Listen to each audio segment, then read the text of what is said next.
Everything you know about family inheritance is wrong. What if I told you the worst gift could make you richer than your golden child sibling? My name is Sarah, and 3 months ago I was broke, abandoned, and convinced I was the family failure. Today I'm worth $500 million, while my successful brother lost everything. Here's how the crappiest inheritance in history became my greatest blessing. Growing up, there were always 2 versions of every story. Daniel's version, where he was the hero, and my version, where I was invisible. When Daniel got his MBA from Stanford, I got criticism for choosing art school. When he bought his first Tesla, I got lectures about financial responsibility. Let me paint you a picture of what favoritism looks like when it's systematic, calculated, and disguised as tough love. When I was 12, Daniel needed a new laptop for his advanced computer programming class. Mom and Dad drove straight to the Apple store and bought him a brand new MacBook Pro. $12,400, no questions asked. 2 weeks later, when I asked for a laptop for my digital art portfolio, they handed me Daniel's old cracked laptop from 2008. You'll just break it anyway, Sarah. Learn to take care of things first. The pattern was set early and never broke. At 18, college application season arrived with all the subtlety of a freight train. Daniel's college fund? A pristine $150,000 that had been growing since he was born. My college fund? Well, that was more of a college kabyochan suggestion. $15,000 and a stern talking to about community college being more realistic for someone with your grades. Never mind that my GPA was 3.7 and my art portfolio had won 3 state competitions. Daniel was going to Stanford to become a lawyer like Dad. I was going to figure it out myself. The psychological warfare was masterful, really. They never called it favoritism. It was always being realistic about your limitations or teaching you independence. When you're living it, you don't see the manipulation. You just absorb the message. You're less valuable, less worthy, less deserving of investment. By 22, the divide had become a canyon. Daniel graduated Stanford Law and immediately got hired at Dad's firm, Mitchell & Associates, starting at $120,000 a year plus benefits. I graduated art school with $45,000 in student debt and a portfolio that 3 galleries had rejected. When I asked Dad about working at the firm, maybe in marketing or graphic design, he actually laughed. Sarah, sweetie, you need to earn your own way in the world. Daniel worked hard for his position. Daniel worked hard? Daniel, who had never held a job, never worried about rent, never eaten ramen noodles for dinner 5 nights straight because it was all he could afford? But the real masterpiece of manipulation came when I was 28. I had spent 6 years building a small graphic design business, working 16-hour days, living in a studio apartment, driving a car held together with prayer and duct tape. Finally, I had a real opportunity. A chance to buy out a retiring designer's client list for $50,000. It would triple my income overnight. I needed a co-signer for the business loan. I'll never forget sitting in Dad's law office, wearing my best dress, which was from Target, presenting my business plan. I had spreadsheets, client testimonials, 5-year projections. I had done my homework.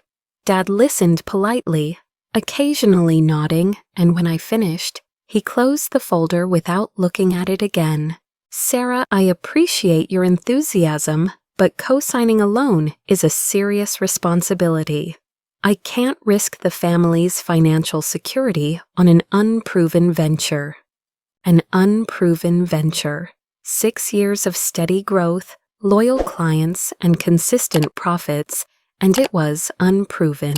2 months later, Daniel announced he was buying an $800,000 house in Miami. Guess who co-signed that mortgage? Guess whose financial security wasn't at risk when the golden child needed $500,000? The gaslighting was so subtle, so consistent, that I actually believed I was the problem. Maybe I wasn't working hard enough.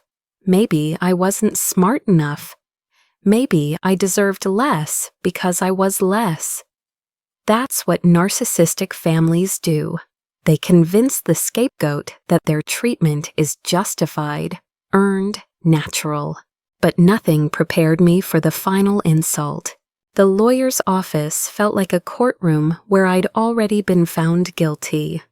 Dad had been gone for 2 years, Mom for 6 months, and now we were settling the estate. The office smelled like old leather and disappointment, and Daniel sat across from me in his $3,000 suit, occasionally checking his Rolex and texting on his iPhone. Mr. Henderson, the family attorney, cleared his throat and opened the will with the enthusiasm of someone reading a grocery list. The estate of Robert and Linda Mitchell, valued at approximately $1.8 million, is to be distributed as follows.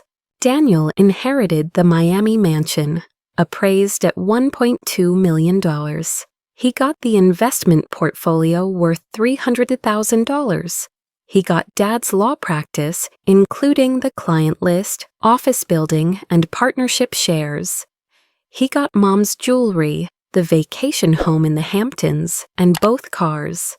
I got a cabin, a broken-down, abandoned cabin in Alaska that hadn't been touched since Grandpa Joe died in 1987.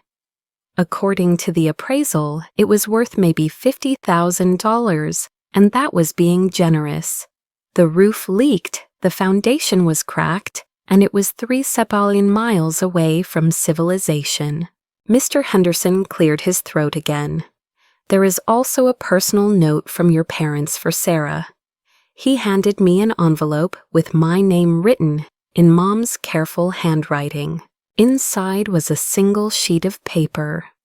Sarah, we hope this gives you the independence you've always craved. Sometimes the greatest gifts come in unexpected packages. Love, Mom and Dad. Independence I'd always craved. I'd never craved independence from my family. I'd craved their acceptance, their investment, their belief in me. But even in death, they managed to make their final rejection sound like a favor. Daniel's fake sympathy was the worst part. I'm sorry, Sarah.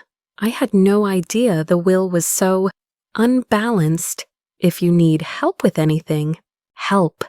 From the brother who had watched me struggle for 30 years and never once offered to share the advantages he'd been handed on a silver platter. I smiled and told him I was fine, because that's what scapegoats do. We minimize our pain to avoid making others uncomfortable. But Ashley, my fiancée of 2 years, wasn't interested in maintaining politeness. Ashley didn't even wait until we got home. Right there in the parking lot of Henderson's law office, she turned to me with a look I'd never seen before. Disgust mixed with calculation. I can't marry a pathetic loser who inherits trash. The words hit me like a physical blow. We'd been together for 2 years. We'd talked about children, about growing old together, about building a life, and in one sentence, she reduced our entire relationship to a real estate transaction. Ashley, what are you saying? I'm saying I thought you came from money, Sarah. I thought your family had wealth. This, she gestured at the lawyer's office. This is embarrassing. Daniel inherits millions and you get a shack. What does that say about who you really are? What it said was that my parents were master manipulators who had spent 30 years conditioning me to accept less while teaching everyone around me that I deserved less. But Ashley didn't want to hear about family psychology. She wanted to hear about trust funds and vacation homes and social status. By the time we reached my apartment, she was already texting someone. I found out later it was Daniel. 3 days later, Ashley was posting couple photos from Daniel's Miami mansion. The caption read, "Finally found my successful man." Sometimes you have to trade up. Awa you blessed Miami life tioki upgrades. The comments were brutal. Friends I'd known for years were congratulating her on her smart choice and making jokes about how she'd finally figured it out. Someone commented, "Always knew she'd upgrade eventually," with a laughing emoji. The engagement ring came back via FedEx with a note. Consider this your wake-up call to upgrade yourself. Upgrade yourself, as if I was a software program with bugs that needed fixing. The wedding deposits were non-refundable.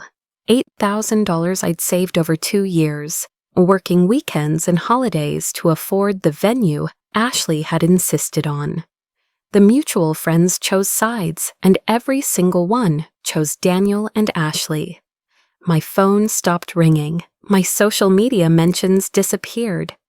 Even my cousins, who I'd grown up with, suddenly became too busy to return calls. In 1 week, I lost my fiancé, my social circle, my financial security, and what little remained of my family connections. Daniel had everything, and now he had everyone too. I had $47 in my checking account, no fiancé, no friends, and apparently no family worth having. The Alaska cabin was literally my only option, the last place on Earth I wanted to go, but the only place I had left. So I packed my Honda Civic with everything I owned, which fit embarrassingly easily into a compact car, and started driving north, 2,147 miles from Miami to Anchorage, then another 200 miles on back roads to reach Grandpa Joe's property. The drive took 5 days. 5 days of cheap motels, gas station coffee, and radio static. 5 days to think about 30 years of systematic rejection and wonder how I'd been so blind to the pattern. 5 days to realize that everything I thought I knew about my worth had been carefully constructed by people who needed me to believe I was less so they could feel like they were more. On day 3, my car broke down in the middle of the Yukon Territory. The alternator died 400 miles from the nearest city in temperatures that made my Florida blood feel like it was freezing in my veins. I sat on the side of the Alaska highway, waiting for a tow truck that cost me $800 I didn't have, and laughed until I cried. This was rock bottom. This had to be rock bottom. Because if it got worse than sitting in a broken car in sub-zero weather, with nowhere to go but a cabin I'd never seen, inherited from a grandfather I barely remembered, I wasn't sure I'd survive it. But sometimes rock bottom is exactly where you need to be to start building something real. The cabin was worse than I'd imagined. Grandpa Joe's rustic retreat was a generous way to describe what was essentially a wooden box with pretensions.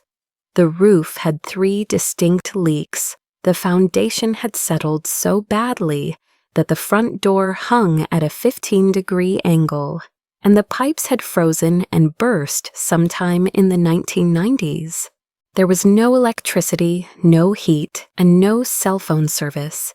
The nearest neighbor was 12 miles away, and the nearest town was 47 miles of unpaved road that became impassable in winter.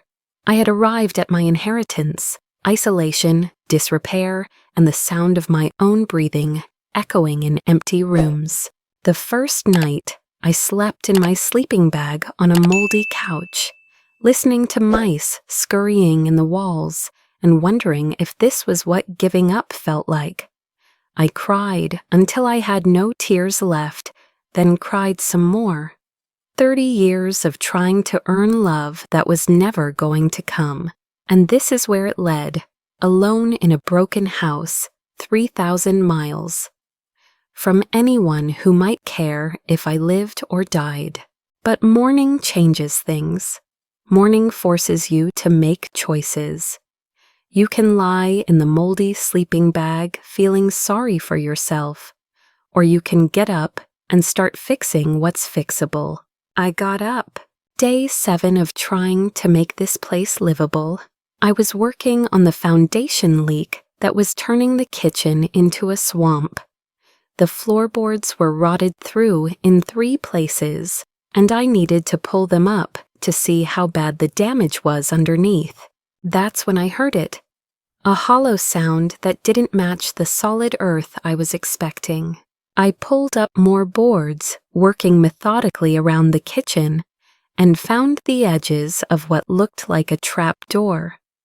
It was painted the same color as the floor and nearly invisible unless you were looking for it. The handle was a simple metal ring. Painted over so many times, it had almost disappeared into the wood. When I pulled the ring, the door opened onto a narrow ladder leading down into darkness. My heart was pounding as I climbed down, with my phone's flashlight, cutting through air that smelled like old paper and metal. The space was small, maybe 8 by 10 feet, but it was dry and carefully organized. Against one wall was a metal filing cabinet, locked but with the key hanging on a nail beside it. Inside the cabinet was Grandpa Joe's real legacy. The first folder contained geological surveys from 1985, 1986, and 1987. Technical documents I didn't understand, full of charts and mineral composition analyses and ground-penetrating radar results. But I understood the handwritten notes in the margins, confirmed significant rare earth deposits, and neodymium concentration, exceptional, and total estimated value, update annually. The second folder held hand-drawn maps of the property, marking specific locations with symbols I didn't recognize at first. Then I found the legend: circles for neodymium deposits, squares for lithium, triangles for other rare earth elements. The maps showed my 500-acre inheritance marked with dozens of symbols. The third folder contained letters, 23 letters from mining companies, dated between 1985 and 1987, offering to buy the mineral rights to Grandpa Joe's property. The offers started at $2 million and climbed to $15 million. Every single letter had been declined with handwritten responses, not interested in selling at this time. But it was the journal that changed everything. Grandpa Joe had been keeping detailed records of every survey, every offer, every conversation. With geologists and mining companies, his handwriting was careful and methodical, like an accountant documenting a fortune. March 15, 1987. Survey results confirm what I suspected. This land sits on one of the largest untapped rare earth mineral deposits in North America. Conservative estimate, $200 million neodymium alone. Lithium reserves could add another $300 million. Total value could exceed $500 million at current market prices. Robert thinks I'm crazy, living out here in the middle of nowhere. He doesn't understand that sometimes the middle of nowhere is exactly where you need to be. I'm not mining this land because it's not time yet. The world isn't ready for what's underneath, but someday someone in this family is going to need this more than they need Miami mansions and law practices. Let them think it's worthless. Let them think the old man lost his mind. The Earth will wait. It's been waiting for millions of years. It can wait a little longer. The final entry was dated 2 weeks before he died. Changing the will today, Robert gets what he values.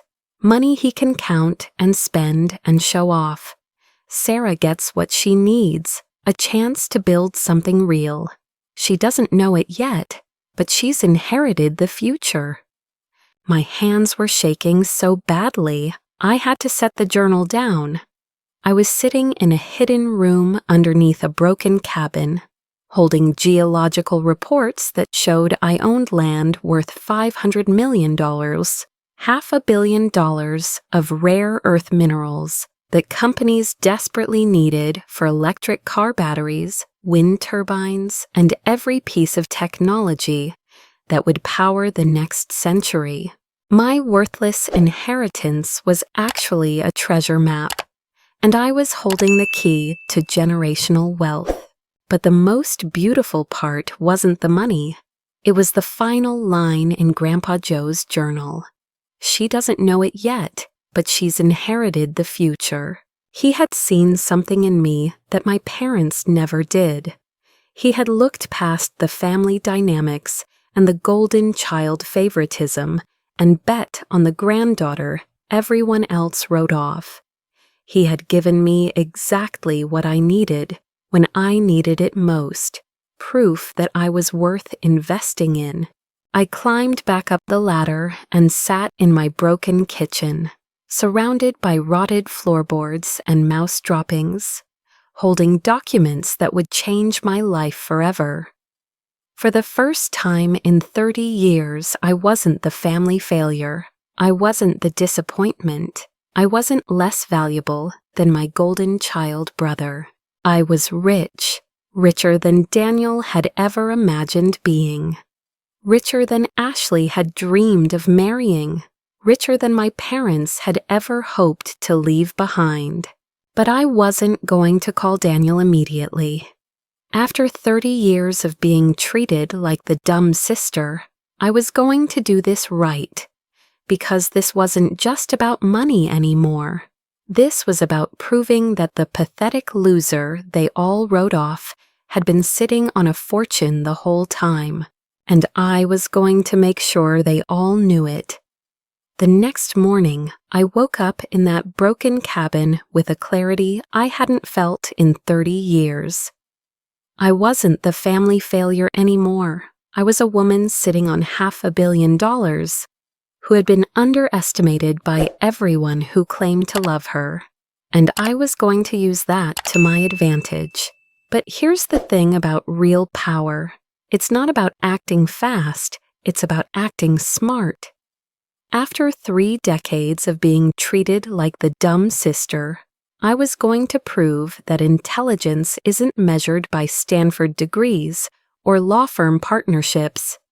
Sometimes the smartest move is the one nobody sees coming. Step 1.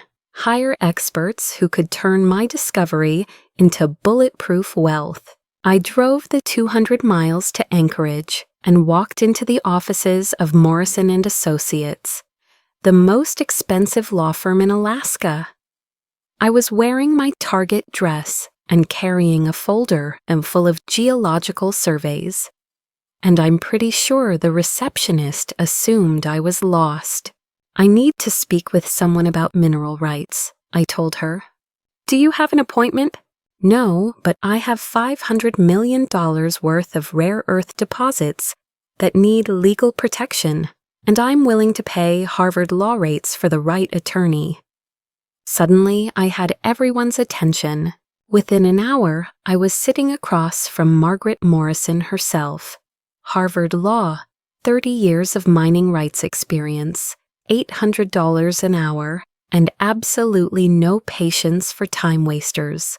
I spread Grandpa Joe's surveys across her mahogany desk and watched her expression change from polite skepticism to sharp focus to barely contained excitement. These surveys are legitimate, she said, studying the geological data with the intensity of someone who recognized a gold mine when she saw one. The mineral composition here is extraordinary. Neodymium concentrations this high are almost unheard of in North America. What does that mean in real numbers?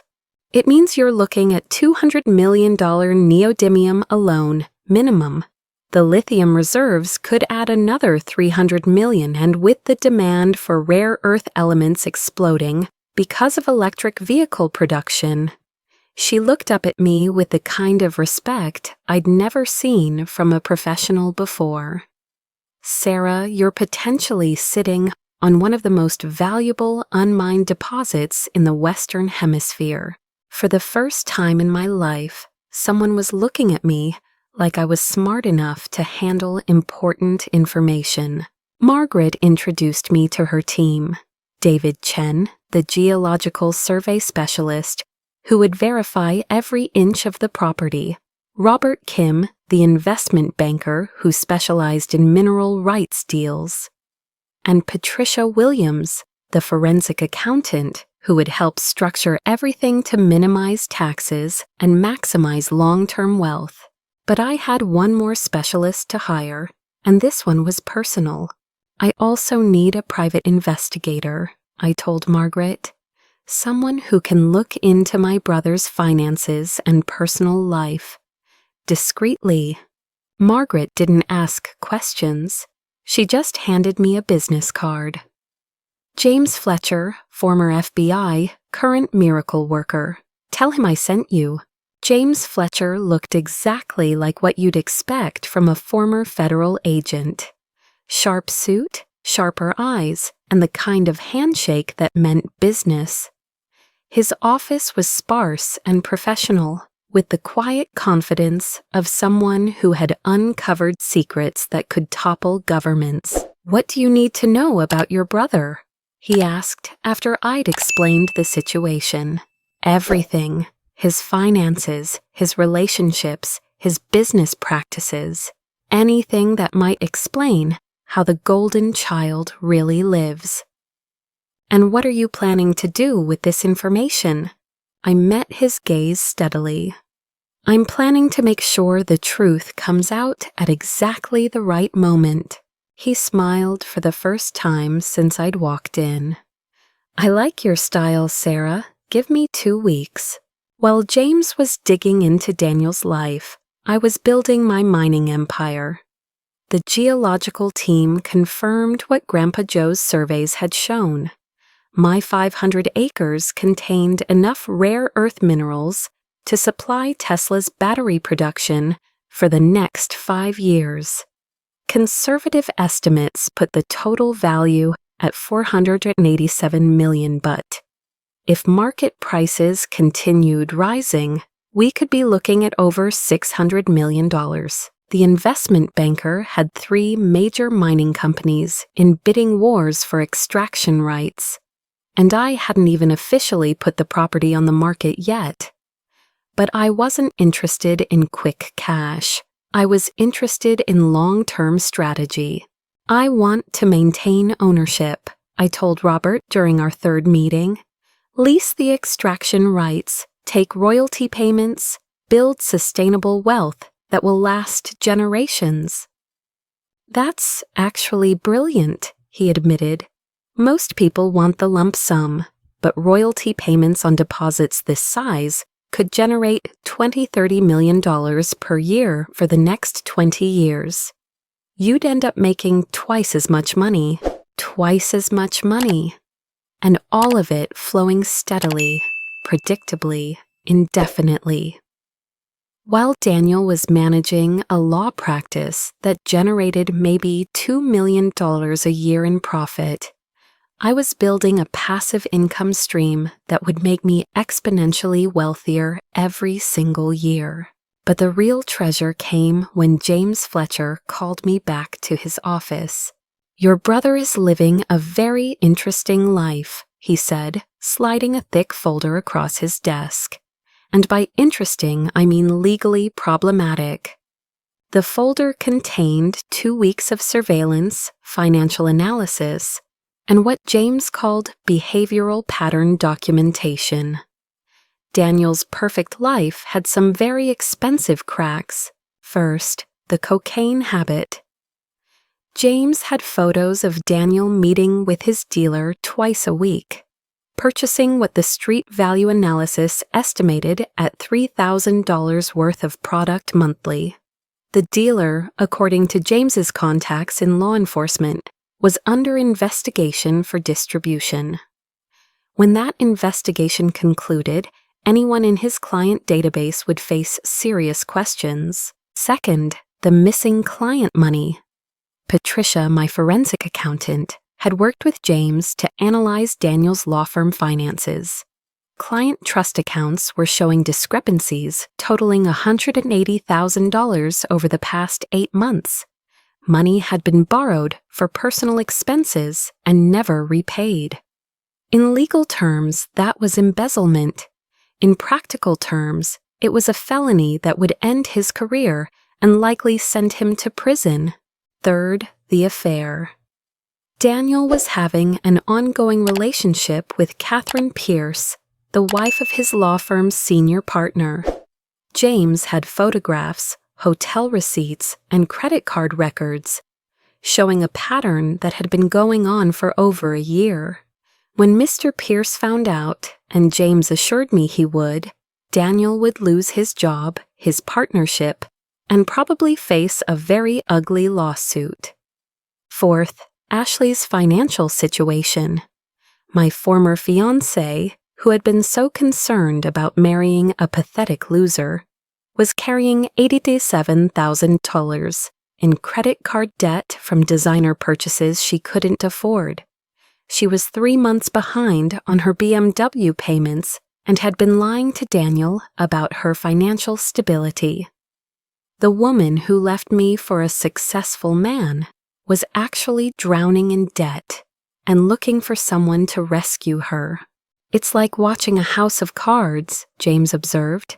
Everything looks stable from the outside, but one push in the right place, and the whole structure collapses. And when would be the right time for that push? Well, he said, checking his calendar, your brother is hosting Christmas dinner at his mansion for the extended family. If you wanted maximum impact with maximum witnesses, Christmas dinner. The whole Mitchell family tradition, hosted at Daniel's Miami mansion, with aunts and uncles and cousins, all gathered to celebrate another year of his success. The perfect stage for a revelation that would change everything. James, I'm going to need you to prepare a comprehensive presentation. Photos, financial records, legal documentation, everything organized and ready to present. How comprehensive are we talking? Comprehensive enough to end his career, his marriage prospects, and his reputation in one evening. 2 weeks later, I was driving back to Miami with a rental car full of evidence, legal documents, and a plan that felt like justice wrapped in strategic precision. I had contacted every family member individually, telling them I had a special announcement to share at Christmas dinner. I had hired a professional videographer, telling Daniel it was my gift to the family, preserving our memories for future generations. What I was actually preserving was the moment when 30 years of favoritism collapsed under the weight of truth. I spent Christmas Eve in a hotel near Daniel's mansion, reviewing every piece of evidence, every legal document, every photograph that James had compiled. Margaret Morrison had prepared a formal presentation of my mining discovery, complete with geological reports and financial projections. Everything was ready, but I'll admit I barely slept. This wasn't just about money anymore. This was about 30 years of being told I wasn't good enough, smart enough, worthy enough. This was about Ashley calling me a pathetic loser. This was about my parents' final insult disguised as inheritance. This was about proving that the family failure had been sitting on the biggest success story any of them had ever seen. Christmas dinner at Daniel's mansion was exactly what I'd expected. Ostentatious, perfectly decorated, and designed to showcase his success. The dining room could seat 20 people, the wine was expensive, and Daniel was playing the gracious host role with the practiced ease of someone who had never doubted his place at the center of attention. Ashley was there, of course, wearing what looked like a $5,000 dress, and hanging on Daniel's arm like she'd always belonged there. She barely made eye contact with me, but I caught her whispered comment to Aunt Margaret. "I'm so glad I dodged that bullet. Can you imagine if I'd married into that? That, meaning me, meaning the broken cabin, meaning everything she thought she knew about my worth." The extended family was all there. Aunts, uncles, cousins, family friends. People who had watched me struggle for 30 years and never once questioned why the golden child got everything while the scapegoat got nothing. People who had accepted the family narrative that Daniel was successful because he deserved it, and I was struggling because I wasn't trying hard enough.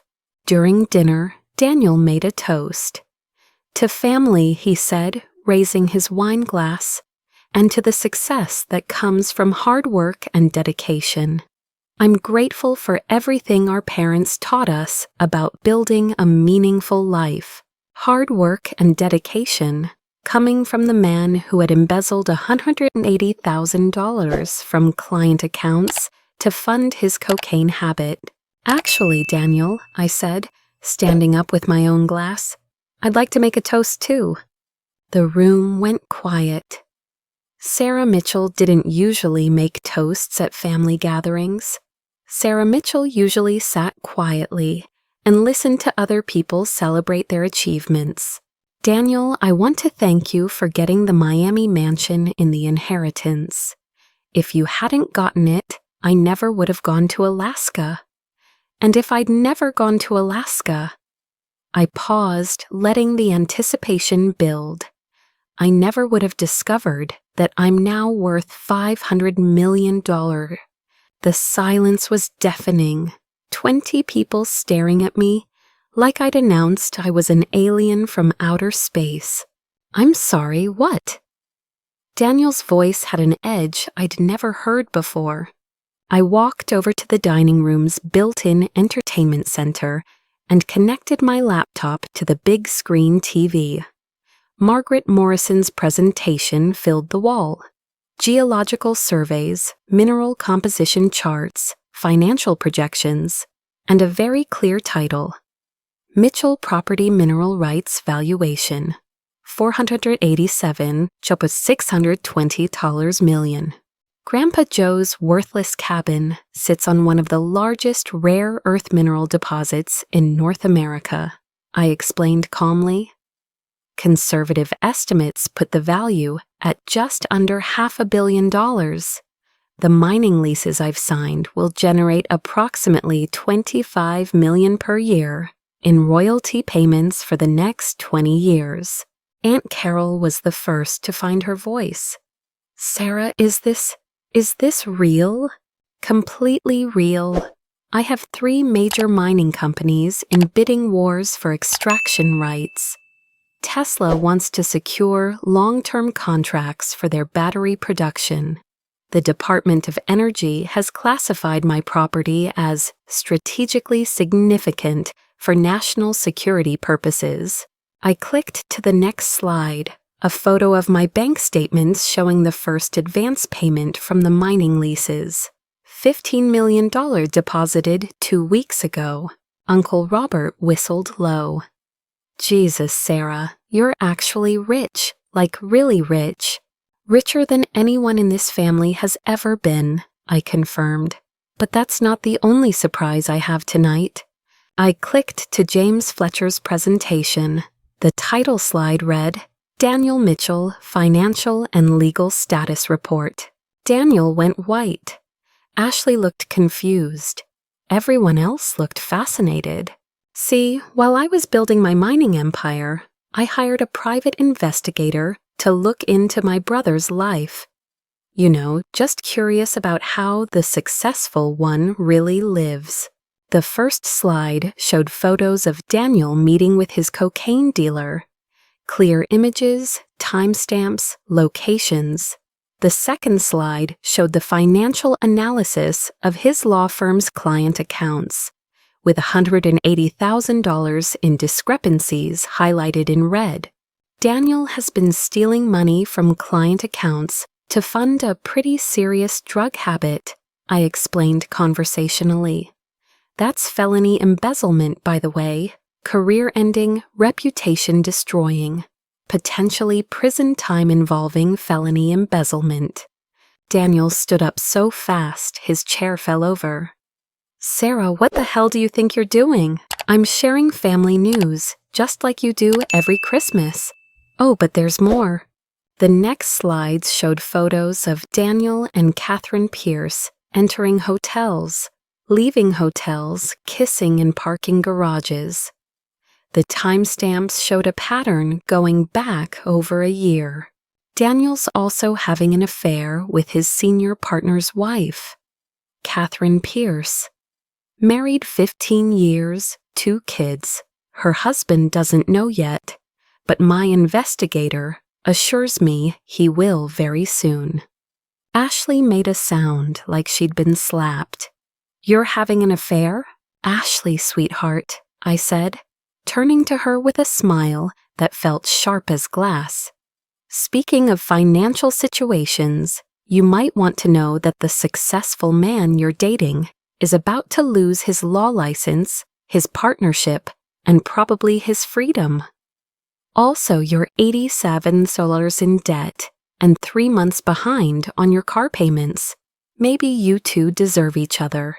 The room erupted, Ashley screaming at Daniel, Daniel screaming at me, Aunt Margaret demanding to know if the mining story was really true, Uncle Robert asking to see more of the financial projections, Cousin Jennifer taking photos with her phone, because this was the most dramatic family dinner in Mitchell history, and through it all, the professional videographer I'd hired was capturing everything in high-definition clarity. Daniel tried to grab my laptop, but James Fletcher, who had been sitting quietly at the back of the room, stood up with the calm authority of someone who had handled much more dangerous situations than family holiday meltdowns. I wouldn't recommend that, Daniel, James said quietly. Destroying evidence is another felony. You're already looking at enough legal trouble. This is insane, Daniel shouted. She's lying. This is all fabricated. Actually, said Margaret Morrison, stepping forward with a briefcase full of legal documents. Everything Sarah has presented tonight is completely accurate. I've verified the geological surveys, the mining contracts, and the financial projections personally.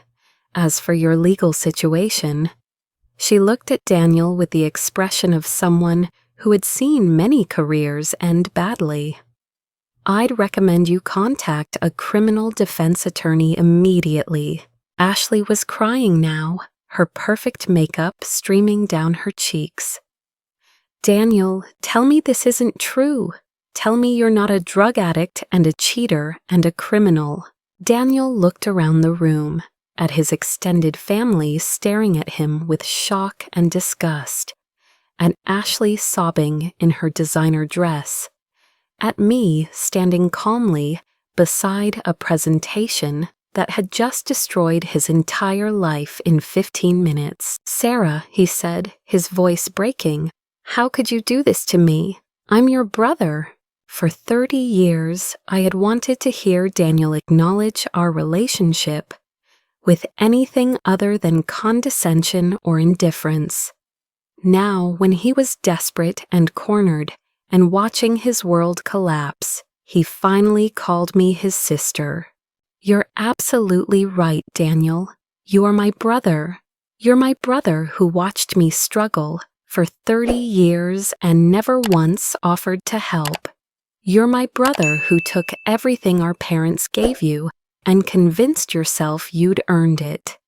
You're my brother who stood by while your girlfriend called me a pathetic loser for inheriting the worthless property that just made me $500 million richer than you'll ever be. I closed my laptop and picked up my purse.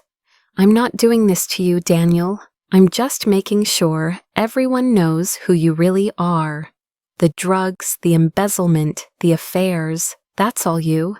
I just provided the documentation. I turned to address the room. For 30 years, this family has operated under the assumption that Daniel was successful because he deserved success. And I was struggling because I deserved to struggle. Tonight, you learned that Daniel was stealing, cheating, and lying his way through life, while I was actually sitting on more wealth than any of you imagined. I hope that gives you something to think about regarding your assumptions about worthiness. I walked toward the door, then turned back one more time. Oh, and Ashley, the next time you call someone a pathetic loser, you might want to make sure you're not looking in a mirror. The video went viral within hours. Someone, probably cousin Jennifer, had live-streamed portions of the dinner on social media, and by morning, Broke Sister's 500 numb to the revenge on Golden Child Brother was trending on 3 platforms with over 12 million views. But social media fame was nothing compared to what happened in the days that followed. The Miami Herald ran a front-page story. Local lawyer's $500 million sister exposes embezzlement scandal. The Business Journal covered my mining discovery with the headline, Alaska Inheritance Reveals $500 million Mineral Deposit. Even CNN picked up the story, framing it as a classic tale of family dynamics and hidden wealth. Daniel's law firm partners called an emergency meeting on December 27th. By December 28th, Daniel Mitchell was no longer a partner at Mitchell & Associates. By December 29th, the Florida Bar Association had opened a formal investigation into client account irregularities. By December 30th, Catherine Pierce's husband had filed for divorce and was threatening a civil lawsuit against Daniel for destruction of marriage and family. Ashley publicly dumped Daniel via Instagram Live, sobbing into the camera about how she'd been deceived by a criminal and victimized by his lies. The video got 2.3 million views and became a meme about karma and gold digging. She tried to contact me 17 times on New Year's Eve. I have 17 screenshots of blocked contact attempts. The extended family's reaction was swift and decisive. Suddenly, everyone wanted to hear my story. Aunt Margaret called to apologize for not seeing how unfairly you were treated. Uncle Robert asked if I needed any investment advice for my new wealth. Cousin Jennifer wanted to know if I was hiring for my mining operation. The same people who had watched me struggle without offering help for 30 years were now eager to be part of my success story. The same people who had accepted Daniel's version of family hierarchy were now questioning everything they thought they knew about worthiness and achievement. But the most satisfying response came from an unexpected source. My parents' old friends and business associates, people who had known our family for decades, started sharing stories about Robert and Linda Mitchell's interesting parenting choices and their obvious favoritism toward their son. Stories that had been whispered privately for years were suddenly being discussed openly. Mrs. Henderson, who had known my parents since college, called me directly. "Sarah, I owe you an apology. Your mother used to brag about Daniel constantly, but she never mentioned your accomplishments. I always wondered why, but I didn't want to interfere. Now I realize she was probably threatened by your independence and creativity. Some parents can't handle children who succeed on their own terms.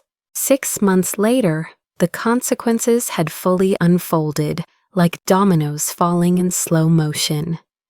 Daniel lost his law license permanently after the Florida Bar Association concluded their investigation. The client account embezzlement charges resulted in 18 months in federal prison and a requirement to pay $180,000 in restitution he didn't have. The Miami mansion was foreclosed and sold at auction to pay legal fees and debts. Catherine Pierce's divorce became a public spectacle when her husband's attorneys subpoenaed Daniel's financial records and phone records as evidence of the affair. The civil lawsuit cost Daniel an additional $75,000 in damages for intentional infliction of emotional distress on the Pierce family. Ashley's influencer career imploded when brands started distancing themselves from the gold digger who chose wrong narrative. Her debt situation became public record during Daniel's financial disclosure requirements, and she filed for bankruptcy in March. She was last seen working at a high-end clothing store in Coral Gables, which someone gleefully posted about on TikTok with the caption, "Karma works retail now." Meanwhile, my mining operation was generating exactly what Robert Kim had projected, $25 million per year in royalty payments, with increases built in for market value adjustments. I established the Second Choice Foundation to help children from toxic family dynamics, purchased a 200-acre ranch in Montana, and started dating Marcus Chen, the geology professor who had helped verify my mineral surveys and who had fallen in love with my mind long before he learned about my bank account. But the most unexpected consequence came in the form of a handwritten letter delivered to my Montana ranch in July. "Sarah," it began in Daniel's familiar handwriting, "I know I have no right to contact you, and I know you have every reason to never speak to me again. I'm writing this from federal prison, where I have had 6 months to think about the choices that brought me here. You were right about everything. I did take our parents' favoritism and convince myself I'd earned it. I did watch you struggle without offering to help. I did become everything you accused me of being, a cheater, a thief, and a liar who was too arrogant to see my own failures. I don't expect forgiveness. I don't expect a relationship. I just want you to know that losing everything made me realize what I'd actually lost. I had a sister who was stronger, smarter, and more resilient than I ever was, and instead of celebrating that, I participated in a family dynamic that tried to diminish you. Congratulations on your success. You didn't just inherit money, you inherited the chance to build something meaningful. And from what I've read about your foundation and your mining operation, you're doing exactly that. You always deserved better than our family gave you. I hope someday I can earn the right to know the person you've become. But I understand if that day never comes. You owe me nothing. Your brother, if I still have the right to call myself that, Daniel." I read the letter 3 times, sitting on my ranch porch, overlooking the Montana mountains. And for the first time in my adult life, I felt something approaching peace about my family history. I wrote back, "Not because I owed him anything, but because forgiveness isn't about the person who hurt you. It's about the person you choose to become." "Daniel," I wrote, "thank you for your letter and your honesty. You're right that you participated in a family dynamic that was harmful, but you're also right that you have the chance to become something different. I don't know what our relationship will look like in the future, but I'm willing to find out when you're ready to build it on honesty rather than hierarchy. The second choice foundation helps people who want to break generational patterns of toxicity. If that's genuinely something you want to do, there might be a place for you in that work when your sentence is complete. I learned that the opposite of favoritism isn't revenge, it's fairness. I learned that the opposite of scarcity isn't wealth, it's abundance for everyone. I learned that the opposite of family toxicity isn't cutting people off forever. It's creating relationships based on mutual respect. You'll always be my brother, Daniel, but you're going to have to earn the right to be my friend. With cautious hope, Sarah, true justice isn't about destroying the people who hurt you. True justice is about building a life so authentic and fulfilling that their opinions become irrelevant. True justice is about proving that their version of your worth was never the truth. And sometimes, if you're very fortunate, true justice is about giving people the chance to grow beyond the worst versions of themselves. But it starts with recognizing your own worth, even when nobody else can see it. Especially when nobody else can see it.